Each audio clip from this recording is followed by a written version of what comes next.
Welcome back to our YouTube channel. ಏನ್ ಮಾಡ್ತಾ ಇದೀವಮ್ಮ? ಹೆಸರು ಕಾಳು ಹುಳಿ ಮಾಡ್ತಾ ಇದೀವಿ. ಇದಕ್ಕೆ ಬೇಕಾಗಿರೋ ಪದಾರ್ಥಗಳು: ಅರ್ಧ ಬೌಲು ಹೆಸರು ಕಾಳು ತಗೊಂಡಿದ್ದೀನಿ, ಒಂದ್ 3 ಸ್ಪೂನ್ ಸಾಂಬಾರ್ ಪುಡಿ, ಒಂದ್ ಸ್ವಲ್ಪ ಹುಣಸೆ ಹಣ್ಣು, ಒಂದ್ ನಿಂಬೆ ಹಣ್ಣಿನ ಗಾತ್ರ ಹುಣಸೆ ಹಣ್ಣು ನೆನ್ಸಿಟ್ಕೊಂಡಿದ್ದೀನಿ, ಒಂದ್ ಈರುಳ್ಳಿನ ಉದ್ದದಕ್ಕೆ ಸ್ಲೈಸ್ ಮಾಡಿ ಇಟ್ಕೊಂಡಿದ್ದೀನಿ, ಸ್ವಲ್ಪ ಹಸಿ ಕರ್ಬೇವಿನ ಸೊಪ್ಪು, ಸ್ವಲ್ಪ ಕೊತ್ತಂಬರಿ ಸೊಪ್ಪು, ಒಂದ್ 5 ಎಸ್ಲು ಬೆಳ್ಳುಳ್ಳಿ ಜಜ್ಜಿಟ್ಕೊಂಡಿದ್ದೀನಿ, 1 ಸ್ಪೂನ್ ಸಾಸಿವೆ, ಒಂಚೂರು ಹಿಂಗು, ರುಚಿಗೆ ತಕ್ಕಷ್ಟು ಉಪ್ಪು.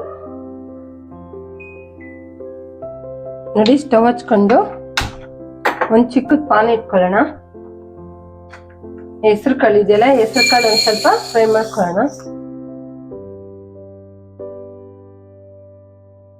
ಇದಕ್ಕೆ ಆಯಿಲ್ ಎಲ್ಲ ಏನೋ ಹಾಕಂದಂಗೆ ಹಂಗೆ ಹುರ್ಕೋಬೇಕು. ಇದು ನೋಡಿ, ಸಿಂಪಲ್ ಆಗಿ ಬೇಗ ಮಾಡ್ಕೊಳ್ಳೋ ಅಂತದ್ದು. ಮಸಾಲೆ ಎಲ್ಲ ಏನು ರುಬ್ದಂಗೆ ಮಾಡ್ಕೋಬಹುದು ಇದ್ರಲ್ಲಿ. ಈಗ ನೋಡಿ, ಒಂದ್ 5 ನಿಮಿಷ ಫ್ರೈ ಮಾಡ್ಕೊಂಡಿದ್ದೆ. ಈ ತರ ನೋಡಿ ಲೈಟ್ ಬ್ರೌನ್ ಕಲರ್ ಬರ್ಬೇಕು, ಎಷ್ಟು ಹುರ್ಕೊಂಡ್ರೆ ಸಾಕು. ಈಗ ಸ್ಟವ್ ಆಫ್ ಮಾಡ್ಕೊಳ್ಳೋಣ. ನೋಡಿ, ದೊಡ್ಡ ಪಾನ್ ಒಂದ್ ಇಟ್ಕೊಳ್ಳೋಣ. ಈಗ ನೋಡಿ, ಇದಕ್ಕೆ ಒಂದ್ 2-3 ಸ್ಪೂನ್ ಎಣ್ಣೆ ಹಾಕೊಳ್ಳೋಣ. ಆಯಿಲ್ ಕಾಯ್ದಿದೆ, ಸ್ವಲ್ಪ ಸಾಸಿವೆ ಹಾಕೊಳ್ಳೋಣ. ಸ್ವಲ್ಪ ಹಿಂಗು ಹಾಕೊಳ್ಳಿ, ಸ್ವಲ್ಪ ಚೆನ್ನಾಗಿ ಟೇಸ್ಟ್ ಬರುತ್ತೆ. ನೋಡಿ, ಬೆಳ್ಳುಳ್ಳಿ ಒಂದ್ 2 ನಿಮಿಷ ಫ್ರೈ ಮಾಡ್ಕೊಂಡು ಮತ್ತೆ ಹಂಗೆ ಈರುಳ್ಳಿ ಹಾಕೊಳ್ಳೋಣ. ನೋಡಿ, ಇದು ಲೈಟ್ ಬ್ರೌನ್ ಬರೋ ತನಕ ಫ್ರೈ ಮಾಡ್ಕೊಳ್ಳೋಣ.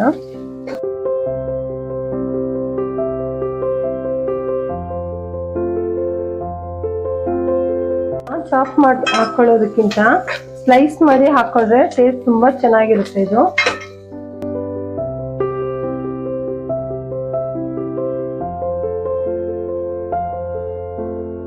ಈರುಳ್ಳಿ ಎಲ್ಲ ಚೆನ್ನಾಗಿ ಫ್ರೈ ಆಗಿದೆ.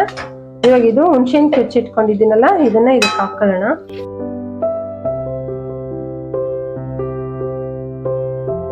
ನೋಡಿ, ಹುಣಸೆಹಣ್ಣು ಹಾಕೊಂಡಿದೀವಲ್ಲ, ಇನ್ನೊಂದ್ ಸ್ವಲ್ಪ ನೀರ್ ಹಾಕೊಳ್ಳೋಣ ಇದಕ್ಕೆ. ನೋಡಿ, ಇದಕ್ಕೇನೆ ಸಾಂಬಾರ್ ಪುಡಿ, ನಿಮ್ಗೆ ಖಾರಕ್ಕೆ ಎಷ್ಟು ಬೇಕೋ ಅಷ್ಟು ಹಾಕೊಳ್ಳಿ. ಒಂದ್ 2 ಸ್ಪೂನ್ ಹಾಕೊಂತ ಇದ್ದೀನಿ ನಾನು.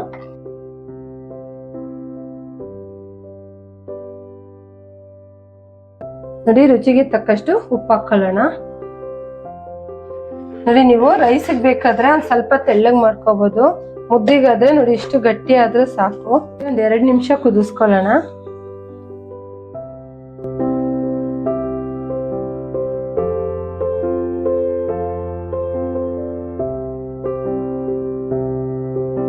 ನೋಡಿ, ಚೆನ್ನಾಗಿ ಕುದೀತಾ ಇದೆ. ನಾವು ಕಾಳು ಹುರಿದು ಇಟ್ಕೊಂಡಿದ್ವಲ್ಲ, ಹೆಸರು ಕಾಳು, ಅದನ್ನ ಇದಕ್ಕೆ ಹಾಕೊಂಡು ಸ್ವಲ್ಪ ಫ್ರೈ ಮಾಡ್ಕೊಳ್ಳೋಣ.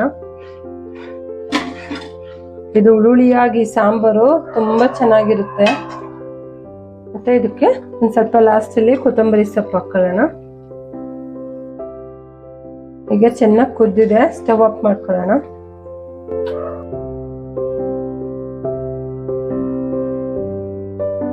ನೋಡಿ, ಸಾಂಬಾರ್ ರೆಡಿ ಆಗಿದೆ. ಒಂದ್ ಬೌಲ್ಗೆ ಸರ್ವ್ ಮಾಡ್ಕೊಳ್ಳೋಣ.